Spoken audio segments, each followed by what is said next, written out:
चौथा सूत्र, दशमांश कुंडली के दशम भाव व इस दशमेश से युक्त ग्रहों द्वारा दृष्टि डालने वाले ग्रहों से जातक की पारिवारिक संस्कारों का पता चलता है। अब कभी कभी क्या होता है कि पारिवारिक संस्कारों के कारण उसकी मजबूरी हो जाती है कि मुझे यही प्रोफेशन में आना है। कोई पुरोहित परिवार है, कहता मैं तुझे और किसी काम में नहीं जाने देंगे हम लोग, मुझे पुरोहिताई ही करनी पड़ेगी। पारिवारिक दबाव, संस्कार, कुछ भी कहना, ये इस चीज का संकेत होता है। चौथा जो सूत्र है वो इस प्रकार से उसके ऊपर प्रेशर, दबाव बनता है कि उसको वो करना पड़ेगा। परिस्थितियां ऐसी बनती हैं, पारिवारिक संस्कार अथवा परिस्थितियों से उसे वह कार्य करने के लिए विवश कर देती हैं। दशमांश कुंडली के दशम भाव को इसलिए देखना विशेष देखिए आप, ज्योतिष शास्त्र का एक गूढ़ रहस्य, ये विचार करने की पद्धतियां आपने सब समझ ली। एक और दृष्टिकोण है, उसको भी ध्यान से देखिए। ज्योतिष शास्त्र का एक गूढ़ रहस्य ये है कि यदि लगन से दशम भाव में कोई ग्रह रहे, 10वें घर में कोई ग्रह होना बहुत अच्छा माना गया है। 10वें स्थान को राज्य स्थान कहा गया है, कर्म स्थान कहा गया। तो जातक अपने कुल में अवश्य उन्नति करता है। जातक जो है अपने कुल में अग्रणी होता है उस क्षेत्र में, और नया कोई काम करके दिखाता है। तो 10वें घर में कोई अच्छा ग्रह बैठा हो, यह अवश्य है कि उसकी उन्नति का जो प्रमाण है ग्रह की अवस्था पर निर्भर करता है। वो ग्रह उच्च का है, नीच का है, मित्र राशि का है, शत्रु राशि का है, कैसा ग्रह है वो, कितना बलवान है, इस पर निर्भर करता है। यदि कोई ग्रह दशम भाव में उच्च राशि का हो तो जातक एकाएक ऐसी उन्नति करता है जो उसको स्वप्न में भी नहीं आशा होती। यदि कोई दशम भाव में बैठा हुआ ग्रह साधारण है, नीच राशि का, नीच राशि का ग्रह को दशम भाव में बैठा हुआ है, तो वैसा जातक भी अपने परिवार की अवस्था से कुछ ज्यादा उन्नति करेगा, परंतु वो जो है आर्थिक स्थिति उस प्रकार से नहीं होगी, डामाडोल रहेगी उसकी, लेकिन करेगा कुछ अलग है। यदि दशमस्त ग्रहों में से कोई ग्रह उच्च और कोई ग्रह नीच हो तो किसकी ताकत ज्यादा है? स्वाभाविक है उस ग्रह की ताकत ज्यादा हो। या दोनों का मिला जुला फल हो, दोनों की ताकत एक जैसी हो तो क्या होगा? तब दोनों का मिला जुला प्रभाव होगा। 10वें घर में चाहे लगन में ग्रह हो, चाहे नवांश कुंडली से विचार कर रहे हो, चाहे दशमांश कुंडली से आप विचार कर रहे हो,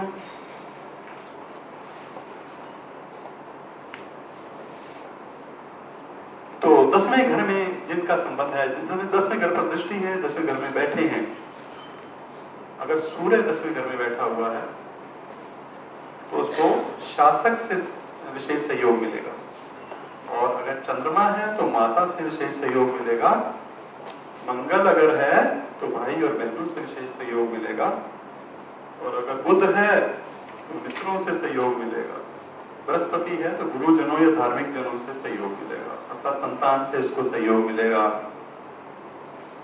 शुक्र है तो किसी धनाढ़ स्त्री या प्रेमिका से उसको सहयोग मिलेगा, शनि है तो सेवक उसको सहयोग देंगे, योगदान। ये भी इसको भी आप ध्यान से देखिए, इस पहलू को भी आप नजरअंदाज मत कीजिए। विशेष नियमों कुछ आते हैं, अंतिम पंक्तियां हैं। यह देखना होगा कि निर्दिष्ट कुंडली में किस स्तर की नौकरी या व्यापार के द्वारा आजीविका का योग है। इसके लिए यह देखना चाहिए कि कुंडली की जो ग्रह हैं वो अधिकांश चर राशि में है, स्थिर राशि में है, या द्विस्वभाव राशि में।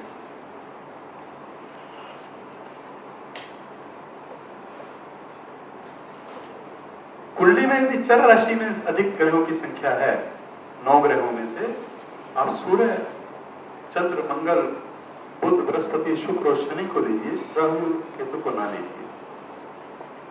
कुंडली में यदि चर राशिगत ग्रहों की संख्या अधिक है तो जातक किसी स्वतंत्र व्यवसाय को करने वाला होगा, किसी के सुजेशन से, किसी के मार्गदर्शन में नहीं। ये ऐसा व्यवसाय होता है जिसमें चतुराई की आवश्यकता अधिक पड़ती है, निपुणता और मेलजोल की आवश्यकता अधिक होती है। चर यानी उसमें चलते फिरते ना, तीव्र सोचने की जो है तीव्रता है, चालाकी, तेजी, वो मेलजोल रखेगा अधिक लोगों से, निपुण होगा और चतुराई से उस कार्य को निकालना कैसे है ये जानता होगा। इसलिए उस बिजनेस के अंदर उच्च शिखर पर पहुंचने वाला होगा। कुंडली में अगर स्थिर राशि में ग्रहों की संख्या अधिक है तो वो व्यक्ति ऐसे कार्य से, ऐसे आजीविका के साधनों में उन्नति करेगा जिसमें धैर्य की आवश्यकता हो, शांति की आवश्यकता हो, सहनशीलता की आवश्यकता हो, दृढ़ता की आवश्यकता हो। ऐसे जातकों को सरकारी नौकरी सफलता देने वाली होती है।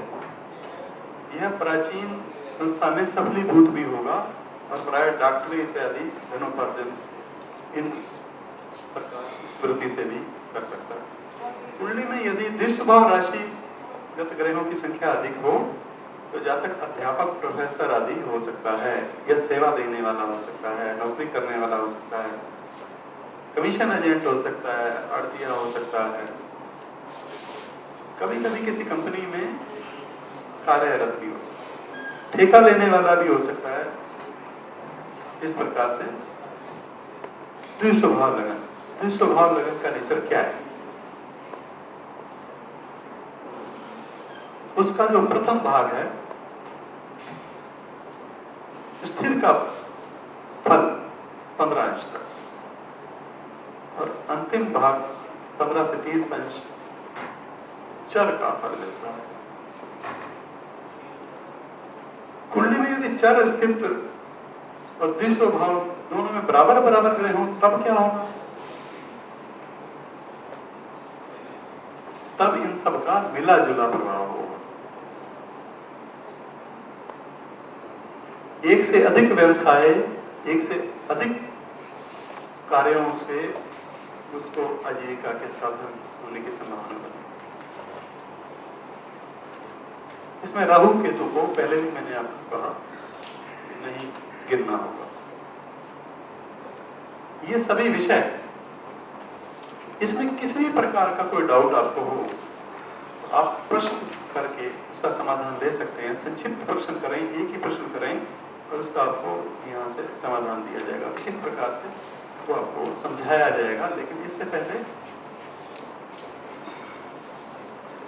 और इस फॉर्म के अंदर कोई भी आपको अपना नाम लिखने की आवश्यकता नहीं है, अपना पता, फोन नंबर लिखने की आवश्यकता नहीं। निसंकोच लिखें जो आपके विचार हैं, जो आप देना चाहते हैं, परामर्श, सलाह देना चाहते हैं। इस वर्कशॉप के बाद क्या और होना चाहिए, क्या कमी रही है, या कौन कौन सी वर्कशॉप आप और चाहते हैं, निसंकोच लिखें। कई बार क्या होता है कि नाम लिखने से या फोन नंबर लिखने से वो व्यक्ति डरता है, वो चेहरे पे कुछ कह नहीं सकता सामने आकर के, इसलिए इसके ऊपर कोई नाम लिखने की आपको आवश्यकता नहीं, कोई एड्रेस लिखने की आवश्यकता नहीं। आप निसंकोच इसके पीछे अपने विचार लिख सकते हैं, खुले दिल से लिख सकते हैं जो भी आपके विचार इसके प्रति हैं वर्कशॉप के। एक तो ये, और दूसरी बात ये है कि दशम भाव से संबंधित आपके मन में कोई जिज्ञासा, कोई प्रश्न अधूरा रह गया हो, आपके उत्तर जिसका आपको ना मिला हो, तो इस वर्कशॉप से संबंधित आप वो प्रश्न कर सकते हैं। गुरुजी, एक प्रश्न मैंने आपसे पूछना है। मान लो कोई कुंडली दिखाने आता है, कभी कभी कोई ऐसे आदमी कुंडली ले आता है जो मरे हुए आदमी की होती है, तो इसका पता कैसे लगाया जाए? देखिए, इसके लिए शास्त्रों में कई पद्धतियां बताई गई हैं, लेकिन यहाँ पर आप दशम भाव से संबंधित प्रश्न कर सकते हैं। इतना समय ठीक नहीं निकाल पाएंगे।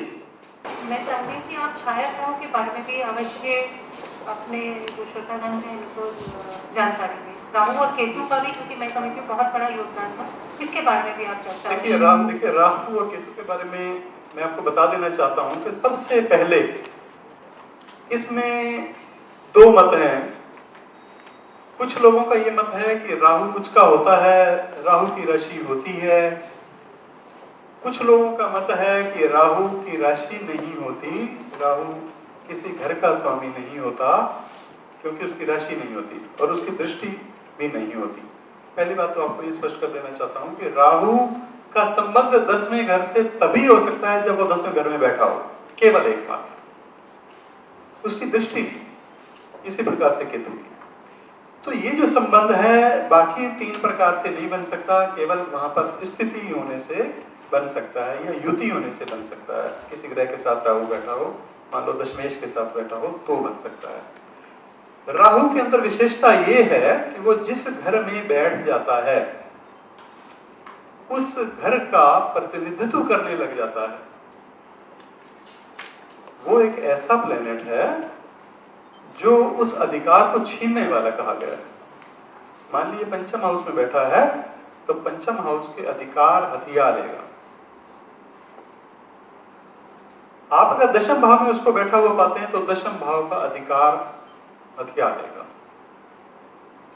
वो एक ऐसा ग्रह माना गया है जो कुंडली में दशम भाव में बैठ करके ऐसी आजीविका देता है, ऐसे प्रकार की वृत्ति देता है जिसको शुभ नहीं मानना होगा, जिसको शुभ नहीं माना जा सकता। शुभ का अर्थ यह है कि जिससे कल्याणकारी नहीं माना जा सकता। कई आजीविकाएं ऐसी हैं जिनको कल्याणकारी नहीं माना जा सकता। आगे आने वाले समय में उन कर्मों के फल हमें दुख के रूप में भोगने पड़ेंगे। ऐसी आजीविकाएं देता है क्योंकि वो जातक को क्या बनाता है, राहु दशम भाव में कर्म स्थान में उसको चतुर बनाता है, चतुराई देता है। काम को कैसे निकालना है ये प्रेरणा देता है, ये शक्ति देता है मुख्य रूप से। लेकिन उसके साथ अगर कोई और ग्रह बैठा हुआ है तो उसका ये फल बदल जाता है, परिवर्तित हो जाता है। अगर राहु के साथ बृहस्पति बैठा हुआ है तो बृहस्पति और राहु का जो मिक्स फल हो जाएगा, मिला जुला फल हो जाएगा, इसलिए बृहस्पति का अधिक होगा। बृहस्पति जैसा राहु हो जाएगा। तो यहाँ आप ये जरूर देखिए कि राहु अकेला बैठा है या बृहस्पति या किसी ग्रह के साथ बैठा है। जिस ग्रह के साथ बैठा है वैसा मुख्य उसका फल होगा। अन्यथा राहु अकेला अगर बैठा हुआ किसी हाउस में दशम भाव में खास करके तो ऐसे कर्म करवाने वाला होगा, ऐसे कर्म से आजीविका देगा जो कि चतुराई के कार्य हैं। आपने बताया कि षष्ठेश के साथ कर्मष्टि युति, जैसे मेष लग्न में अगर मेष लग्न और तुला लग्न में बुध और शनि की युति और गुरु और चंद्र की युति। देखिए मैं आपको ये बता देना चाहता हूँ कि षष्ठेश के साथ दशमेश की रुचि जो है, युति जो है, इसको शुभ नहीं माना जा सकता। षष्ठेश के बारे में ये विचार है कि षष्ठेश बाधक ग्रह है। अगर तृतीयेश के साथ उसकी युति है तो वो उसको कर्मशील बनाता है, मेहनती बनाता है, परिश्रमी बनाता है, स्पर्धावान बनाता है, छठे घर का स्वामी। कंपटीशन, पराक्रम तीसरा घर, कंपटीशन करने वाला बनाता है छठे घर का स्वामी। कंपटीशन करेगा, कंपटीशन करना इस तरह से लीजिए जैसे मान लीजिए छठे घर के स्वामी से उसका संबंध है तो कंपटीशन करेगा, स्पर्धा, शत्रुता निभाएगा। और उसका योगदान कैसा हो सकता है कंपटीटर के साथ, वो उसके अन्य ग्रहों के अनुसार होगा। दशम भाव के स्वामी कौन है, दशम भाव के स्वामी अच्छे हैं तो नीति से चल करके कंपटीशन करेगा। अगर दशम भाव के स्वामी अशुभ ग्रह हैं, पाप ग्रह हैं, तो अनीति के साथ चलकर भी उसके साथ कंपटीशन करेगा। यहाँ तक कि कंपटीशन का जो प्रश्न है, कंपटीशन कई प्रकार के हो सकते हैं आजीविका से संबंधित। जैसे नौकरी करता है, मान लीजिए नौकरी में कंपटीशन की बात करते हैं तो वो शिकायत करेगा, बार बार उस व्यक्ति की अपने बॉस से शिकायत करेगा। तो आपने बताया कि पूर्व जन्म में किए गए कर्मों का कर्म फल वर्तमान जन्म में भुगतना होगा, तो क्या उस कर्म फल के प्रभाव को कम नहीं किया जा सकता? कर्म फल के प्रभाव को कर्म के द्वारा ही कम किया जा सकता है। शुभ कर्म के द्वारा, शुभ कर्म के द्वारा ही कम किया जा सकता है। जैसे हम कर्म फल की बात करते हैं तो कर्म फल पर आधारित है ये विधा। इस विद्या को कर्म फल की विद्या कहा गया है। हम जो कर्म करते हैं वो संचित ज्यादा होते हैं और उसका फल हमें इस जन्म में कम मिलता है। संचित जो होते हैं वो 2 भाग होते हैं और हम जिस कर्म का फल भोगते हैं इस जन्म में वो 33% होते हैं, तृतीयांश होता है। तो निश्चित रूप से पिछले जन्म के संचित जो 66% है उन्हीं को हम ज्यादा भोग रहे हैं इस जन्म में। तो उस 66% का अगर अच्छा है वो हमें भाग्य के रूप में प्राप्त हुआ है और इस जन्म में हम अच्छे कर्म नहीं कर रहे, तो हम उन बुरे कर्मों को कम कर रहे हैं, बुरे कर्मों के शुभ फल को कम कर रहे हैं, ये समझ लीजिए। और अगर हमारा पूर्व जन्म के बुरे कर्मों का फल हम भोग रहे हैं तो इस जन्म में हमें अच्छे कर्म करके उन बुरे कर्मों के फल को कम कर देना है। इसलिए कर्म का फल ही कर्म के फल को बदल सकता है। गुरु जी, एक पूछना था कि जैसे आपने बताया ना कर्म मतलब दशमेश का संबंध जैसे किसी भी ग्रह से होता है या किसी भी मतलब स्थान से होता है, तो दशमेश की और किसी भी मतलब और भाव की युति अगर ऋषाढ़ाय में हो जाए तो उसका क्या फल होगा? मैंने आपको कहा त्रिषडाय में या अष्टमेश में हो जाए? त्रिषडाय में 3, 6, 11 तृतीय, षष्ठ और 11 को त्रिषडाय कहा गया है। तीसरे घर के स्वामी के साथ, तीसरे घर के साथ दशमेश की संबंध बन जाए तो वो उसको कर्मशील बनाता है, मेहनती बनाता है, परिश्रमी बनाता है, क्योंकि कर्म और परिश्रम का स्थान है तीसरा। नहीं गुरु जी, मतलब वो और अगर वो अच्छा माना जाएगा, कर्मशील माना जाएगा, मेहनत से कमाने वाला होगा, संतुष्ट होगा, मतलब दशमेश, और अगर वो 11वें घर के स्वामी के साथ मिल जाती है तो धोखे से कमाने वाला होगा।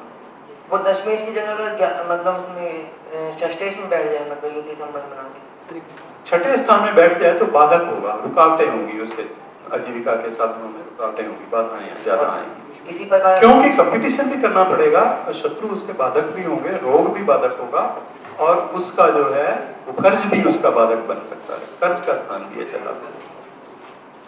गुरु जी आपने कहा कि जैसे 11वां घर अगर दूषित हो जाए, 11वां घर का मालिक का संबंध अगर दशमेश से हो जाए तो आप शायद ये कहना चाहते हैं। नहीं, आपने भी बताया था ना अगर 11वां घर दूषित है तो आय गलत कार्य से होगी।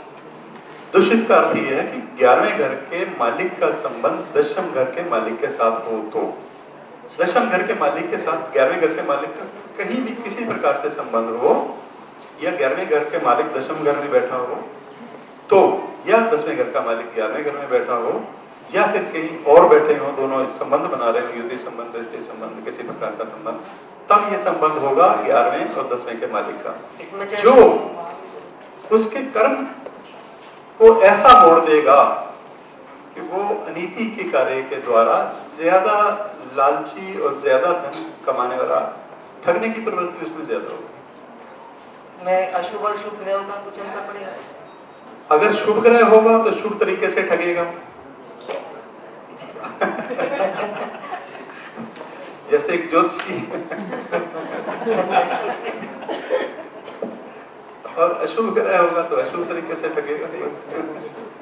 और दशमेश और इसकी युति अगर अष्टम में हो तो कुछ जैसे त्रिषडाय वाला है, दशमेश का संबंध अष्टम से जो है, अष्टमेश है छिद्र स्थान, उसको छिद्र स्थान कहा गया है, यानी जो डल गया वो गायब, जो आपने कर्म किया उसका फल आपको नहीं मिलेगा या नष्ट हो जाएगा। कभी कभी क्या होता है, दशमेश का अष्टमेश से संबंध होता है और भाग्येश से भी होता है, दोनों से होता है, तो क्या होता है उसकी दशा में वो आधा तो राजयोग भोगता है और आधे में उसको उस गति से उतार के नीचे फेंक दिया जाता है, इस्तीफा मांग लिया जाता है, तो वो अष्टमेश का फल है। उसकी इज्जत की अचानक हानि, उसको अचानक जेल भेज दिया जाना, उसके मान में, सम्मान में अचानक कमी होना, ये सब अष्टमेश के कारण होता है। आपने दशमेश में राहु का बताया, केतु का भी?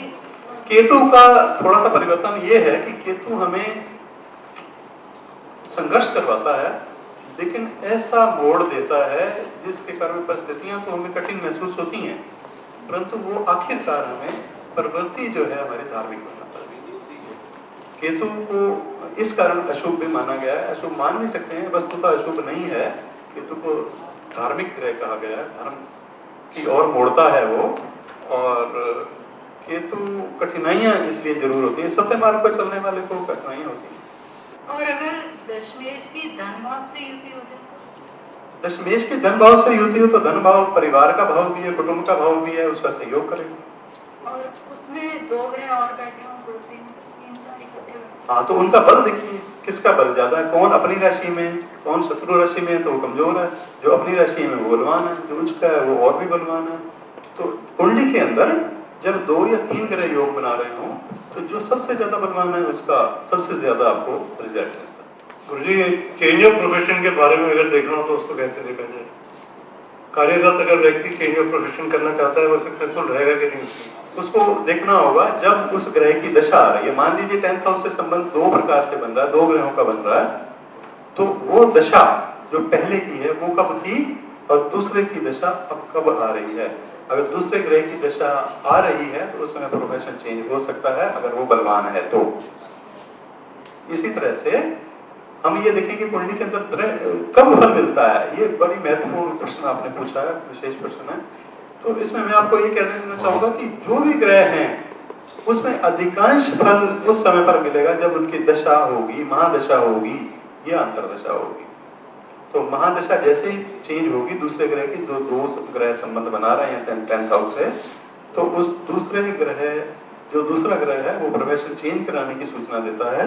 निश्चित रूप से वो देखना होगा कि उसकी दशा कब लग रही है, तब उसकी सूचना मिलती है, और किस प्रकार का है उस प्रकार का वो चेंज ऑफ प्रोफेशन होगा।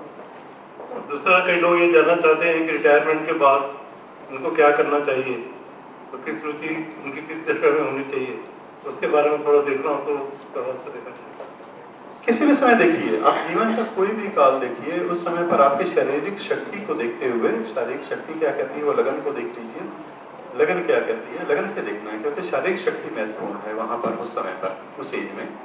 तो अगर शारीरिक शक्ति की सूचना अच्छी मिलती है तो आप ये देख लीजिए, लग्नेश की स्थिति अगर खराब नहीं है और स्वास्थ्य की स्थिति अगर खराब नहीं संकेत मिल रहा, तो कोई ऐसा कार्य कीजिए जो कि सेवा के साथ साथ धनार्जन भी हो, जिससे किस प्रकार का कार्य होना चाहिए। लेकिन ये इंसान के अपने हाथ में नहीं है, वो तो ग्रह जैसा बता रहे हैं, जैसे सूचना दे रहे हैं वैसा ही वो करेगा। उसको देखने के लिए सिर्फ यही तरीका है हमारे पास, हम देखें कि उसकी ग्रह की दशा कब आ रही है। केवल मात्र दशा को देख करके तभी प्रोफेशन चेंज होने की सूचना मिलती है, और प्रकार भी तभी अच्छी तरह से देखा जाता है। गुरुजी, यदि दशमेश चंद्रमा पंचम भाव में बैठा है और उस पर क्रूर ग्रह की दृष्टि है, मंगल की, जो द्वितीय भाव से चौथी दृष्टि से देख रहा है, तो उसका क्या असर होगा जातक की धनकुंडली आजीविका के विचार? दशम भाव से क्या संबंध है इसका? कार्य व्यवसाय कैसे? दशम कर्म स्थान। दोबारा बताएं। दशमेश यदि पंचम भाव में बैठा है और उस पर क्रूर ग्रह की दृष्टि, मंगल की दृष्टि। दशमेश अगर पंचम भाव में बैठा है तो विद्या का स्थान है पंचम, संतान का स्थान है पंचम, मित्रता का स्थान है पंचम, उसका मित्र से संबंध होगा, संतान से उसको सहयोग मिल सकता है अगर उसकी एज वो वाली है तो, उस एज में है तो, और अगर विद्या से उसको कुछ आजीविका में हेल्प मिल सकती है तो उस तरीके से भी आप उसका विचार कर सकते हैं। क्रूर ग्रह की दृष्टि है, क्रूर ग्रह की दृष्टि नहीं देखें, आप ये देखें कि कौन से ग्रह स्थान के स्वामी की दृष्टि है। गुरुजी, किसी पर्सन की प्रमोशन और ट्रांसफर किस दशा अंतरदशा में ज्यादा चांसेस होते हैं? प्रमोशन और ट्रांसफर किस दशा में? अलग-अलग, दोनों अलग-अलग एस्पेक्ट है। प्रमोशन किस दशा अंतरदशा में हो सकता है और ट्रांसफर के लिए कौन से हाउसेस एक्टिवेट होने चाहिए?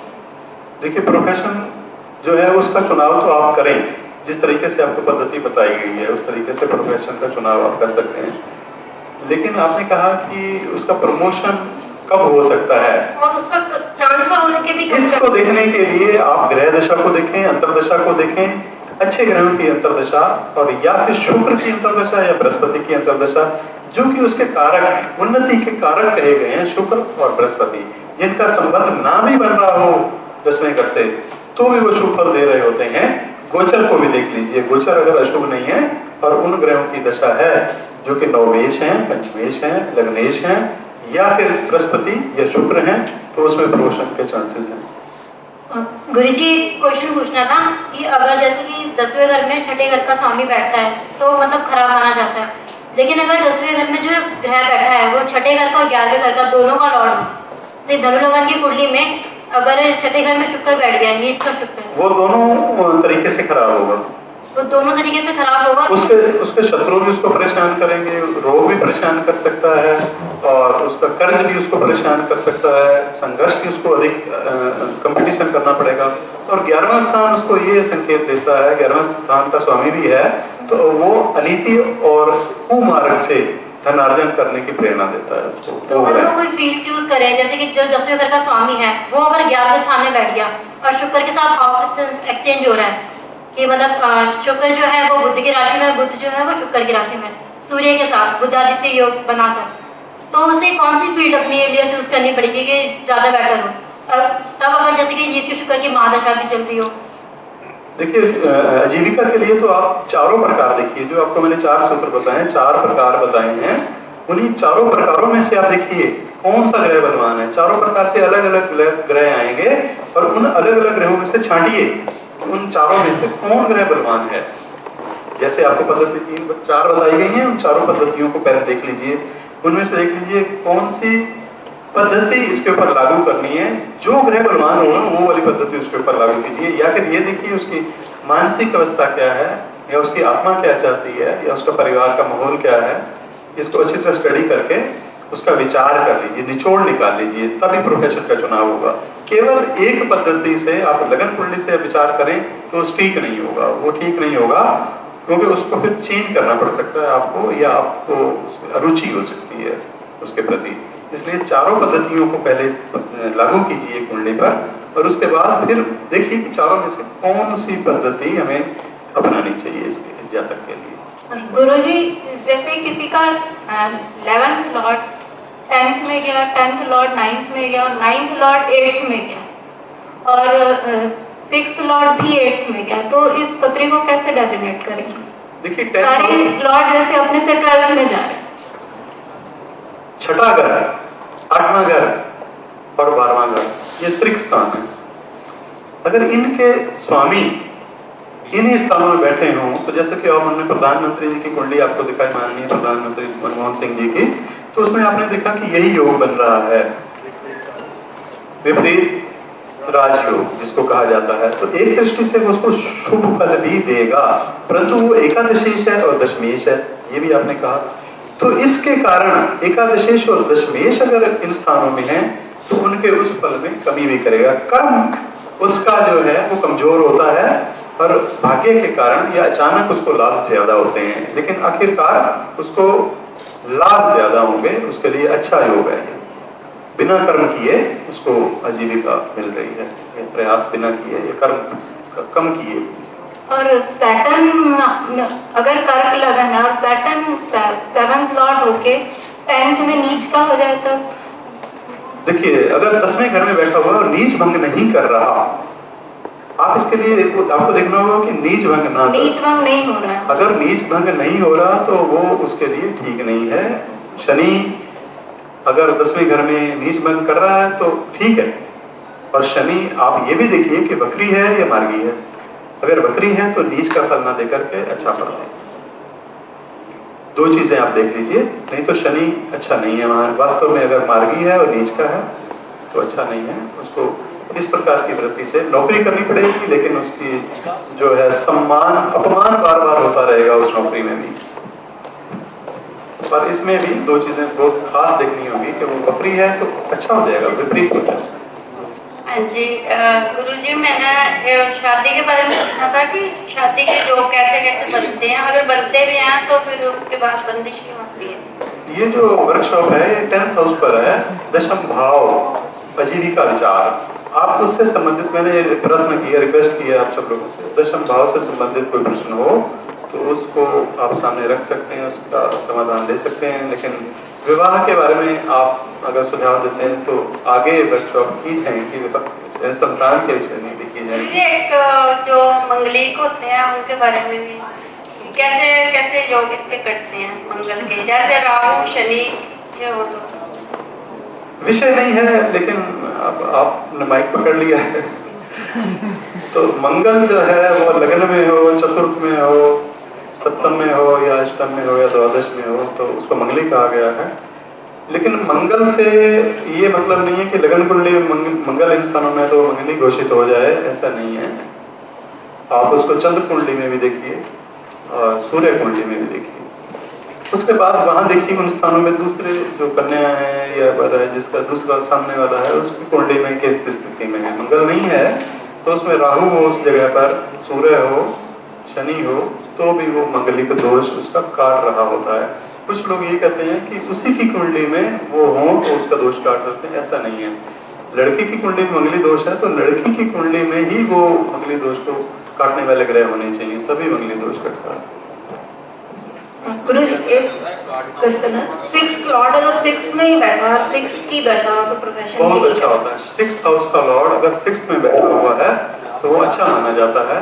जैसा कि आपको कहा है कि त्रिक के भाव त्रिक स्थान में ही हो तो वो एक विपरीत राजयोग बनाते हैं, ये भी एक विपरीत राजयोगी कहा जाएगा, इसमें शुभ माना जाएगा। उसकी दशा में उसको कोई कठिनाई, कोई परिश्रम। अगर 10th लॉर्ड डीप कंबस्ट उसके 11 में बैठा है, 10th लॉर्ड अगर डीप कंबस्ट होके नेक्स्ट राशि में बैठा, अगर 11वें घर में बैठा है 10वें घर का स्वामी, तो उसको ये प्रेरणा देता है कि किसी भी प्रकार से पैसा कमा, खूब पैसा कमा, किसी नीति से कमा, किसी प्रकार से कमा, पैसा खूब होना चाहिए तेरे पास, बस ये प्रेरणा देता है। इसलिए वो भटक जाता है, वो ऐसा मार्ग बना लेता है जिससे कि उसको केवल धन का ही लालसा रह जाती है, किसी नीति को नहीं मानता।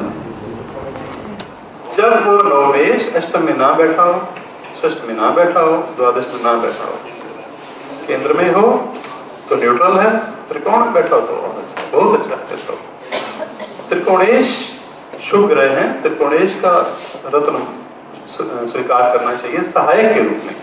कभी भी रत्न भाग्य को नहीं बदलते, रत्न सहायक होते हैं, रत्न मदद करते हैं, आपको विकट परिस्थिति से बचाते हैं, आपकी सहायता करते हैं मित्र के रूप में। एक मित्र की तरह से उसको स्वीकार करते हुए अगर धारण किया जाए तो अवश्य वो मदद करते हैं, मददगार हो सकते हैं, लेकिन भाग्य परिवर्तन वाले नहीं हो सकते। आप सबके पास इस एनवलप में एक फॉर्म है, फीडबैक फॉर्म, और सबसे रिक्वेस्ट है कि वो फॉर्म भर दीजिए। जो लोग फॉर्म भर चुके हैं वो बता दीजिए, उनसे कलेक्ट कर देता हूँ। Thank you. क्या जिस ग्रह की महादशा शुरू हो उसी ग्रह की अंतर्दशा सही नहीं होती? उसकी जिस ग्रह की महादशा होती है उसकी अंतर्दशा में वो फल नहीं मिलता। ग्रह जो है वो अपनी महादशा में कभी फल नहीं देता, क्योंकि वो योग नहीं बना रहा होता। योगज फल देता है, ग्रह का नेचर है, ग्रह का स्वभाव है कि ग्रह हमेशा योगज फल देते हैं। जब वो किसी के साथ योग नहीं बना रहा तो क्यों आपको फल देगा, और योग बना रहा हो तो किसी की अंतर्दशा होगी, जिससे योग बना रहा है उसकी अंतर्दशा में वो फल देगा। अकेला ग्रह अपनी अंतर्दशा में अपने मित्र जैसा फल देता है। आपको ये भी बता दूं, वो अपने मित्र जैसा फल देता है या फिर अपने जैसे ग्रह जैसा फल देता है। जैसे शनि है वो राहु जैसा फल देगा। इस प्रकार से जो शुभ ग्रह है वो शुभ ग्रह जैसा, जैसे त्रिकोणेश की दशा है मान लीजिए, वो दूसरे त्रिकोणेश जैसा फल देगा, नहीं भी संबंध बना रहा तो भी देगा, और उनकी दशा अगर है तो शुभ फल देगा। अगर त्रिकोणेश की दशा है और केंद्रेश की अंतर्दशा है तो न्यूट्रल फल देगा। परंतु ग्रह अपनी ही दशा में अपना फल नहीं देता, अपने मित्र या अपने संबंधी नहीं है, मान लीजिए संबंधी है तो अच्छी बात है, संबंधी कोई भी नहीं है, उसके साथ संबंध कोई ग्रह नहीं बना रहा, तब वो अपने जैसे ग्रह जैसा संबंध मतलब फल देगा। जैसे पंचमेश है तो त्रिकोणेश किसी भी त्रिकोणेश जैसा फल देगा, केंद्रेश है चतुर्थेश है तो सप्तमेश या दशमेश जैसा फल देगा। और अगर वो त्रिषडाय का स्वामी है तो त्रिषडायों में से किसी उसके दशा चल रही है अंतर्दशा तो वैसा फल देगा। लेकिन अकेला अपना महादशा में अपनी अंतर्दशा में अपना फल नहीं दे सकता। ये जो 28 में ये अलग अलग है या कोई जैसे बार जैसे आ रही है? हाँ, ये योग, ये वाले ग्रह अगर यहाँ पर हों तो ये प्रोफेशन हो सकता है उनका, लेकिन प्रोफेशन का चुनाव कैसे करें इसके 4 प्रकार आपको बताए गए हैं, निचोड़ जो बताया गया है, चारों प्रकारों में से आपको चुनना है, उसको देखना है कि कौन सा प्रकार इसके ऊपर लागू होना चाहिए। इसकी मानसिक अवस्था प्रबल है या शारीरिक प्रबलता है या आत्मिक प्रबल है, ये भी देखो। तो आज की इस सभा के अंतिम चरण में मैं डॉक्टर आर बी धवन जी से प्रार्थना करूंगा कि वो यहाँ मंच पे आए मेरे पास और आए हुए चीफ गेस्ट का मोमेंटो देकर और एक सम्मानित पत्र देकर उन्हें सम्मानित करें। मैं मिसेस धवन से भी प्रार्थना करूंगा कि वो भी कृपया यहाँ मंच पे आ जाए। सर्वप्रथम मैं आरसी शर्मा जी से प्रार्थना करूंगा कि वो यहाँ आए आगे। दोस्तों, तालियों में आप बिल्कुल परहेज मत कीजिएगा। श्री यंत्र द्वारा श्री आरसी शर्मा जी का सम्मान किया जा रहा है।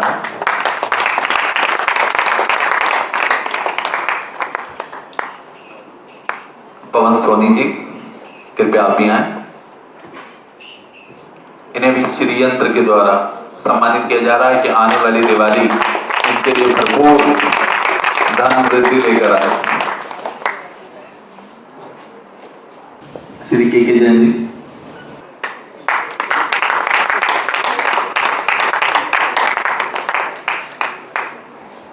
श्री ओपी गुप्ता जी,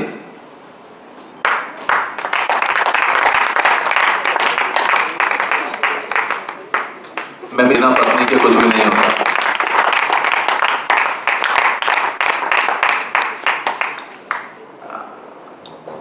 श्री श्याम जी और उनकी मिसेज,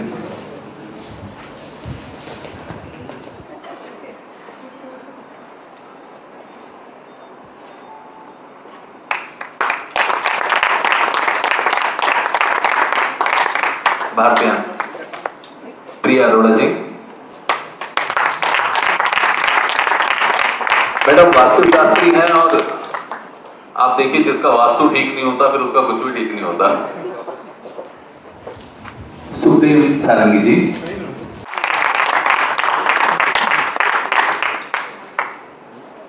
भारतीय आनंद जी से कहूंगा कि एक बार आप आएंगे प्लीज। अंशु भल्ला जी, आप हमारे बीच में पंजाब से आई हुई हैं और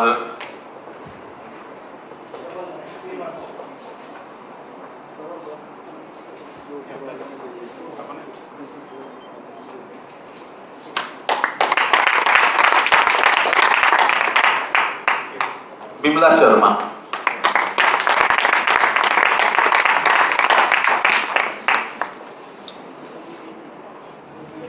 इंदु मल्होत्रा,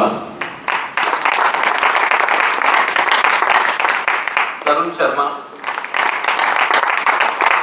मैं आज बसंत कुंज से जो मैडम आई है तालियां नहीं हो जा रही। डॉक्टर ओमकार नाथ, मनोज भारद्वाज, इंद्र यादव,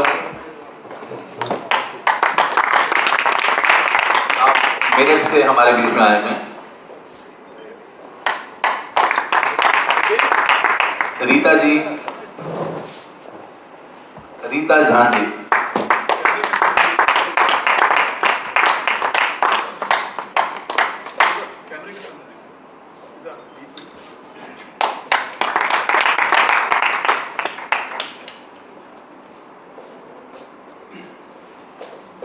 गगन पराशर,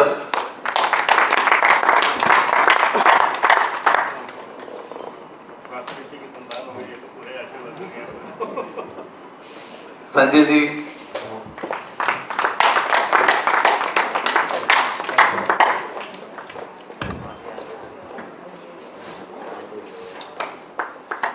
अनिल कुमार जी,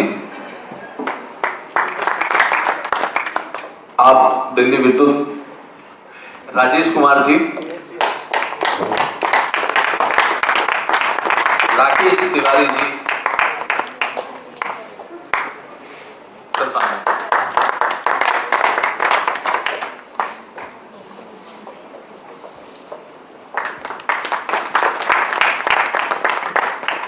मैं प्रवीण सोनी से कहूंगा कि आप भी।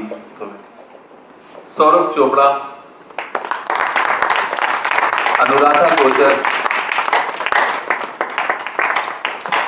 वीना कुमार अनेजा, विनय कुमार अनेजा, सॉरी,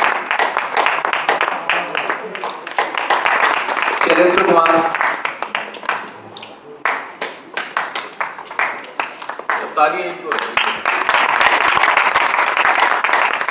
अपना नहीं तो बाबा रामदेव का तो ख्याल करो। निशा शर्मा,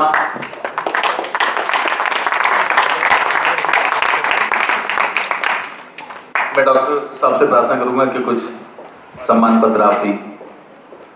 देवेंद्र द्विवेदी,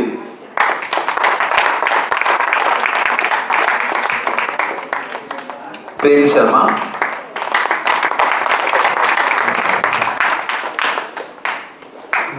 माधुरी जी,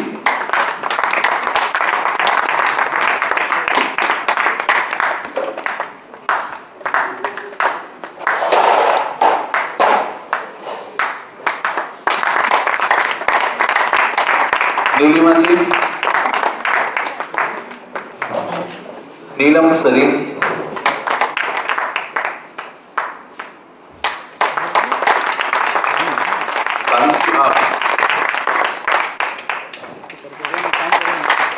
अलका अरोड़ा जी, राज कथुरिया जी,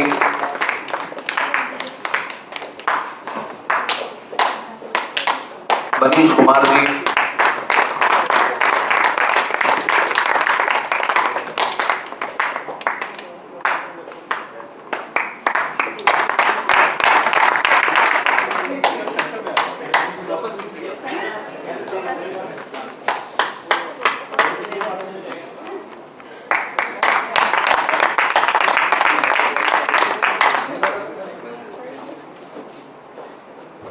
अच्छे ढंग से इस शोध पत्र को अध्ययन किया और समझा, उसके लिए मैं बहुत बहुत धन्यवाद देता हूँ आप सबको, और आशा करता हूँ कि आगे के लिए आप इसी प्रकार से सहयोग बनाए रखेंगे और आमंत्रित सभी हमारे जो मेहमान हैं उन सभी का भी मैं धन्यवाद करता हूँ कि वो पधारे और सभागार की शोभा बढ़ाई, इस वर्कशॉप को सफल किया।